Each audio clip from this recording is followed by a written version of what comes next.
A few years ago, a professor taught a climate change course reaching about 100 students per semester.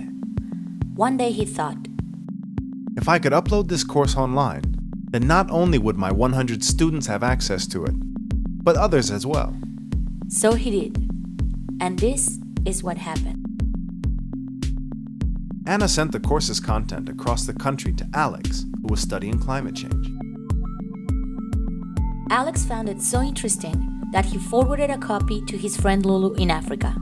Lulu was developing peer-to-peer courses with Philip, so they remixed the content with other resources and created a new course about the impacts of climate change in Africa. Alan, a participant in the course, shared the content with Gabby, who was studying environmental policy in Latin America. Gabby brought the content to her class, and together, they translated it into Spanish. After that, Gabby's professor shared it with his other classes. Myra, another student, shared the content with her father, who passed it on to his colleagues.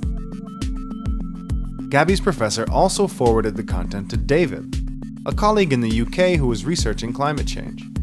He updated some of the data, adapted it to his study, and published an article in an open journal. Researchers from all over the world were able to read the article. David sent the updated content back to the original professor. By then, his course had reached so many more people than his 100 students.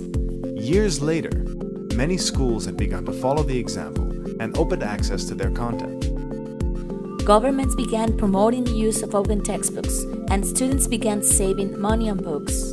Other innovative universities began to open access to entire courses, making them available to participants from all around the world. These are open educational resources, teaching, learning, and research resources that can be reused, redistributed, remixed, and revised. Open educational resources are accessible to everyone: learners, teachers, researchers, parents, workers, citizens, to you. This is open education, knowledge as a public good. Everyone has the right to be educated, yet only a few have access to school. Open educational resources increase access to, improve quality of, and reduce costs of education. Sharing knowledge is important. Now you know. Open educational resources give everyone the opportunity to learn.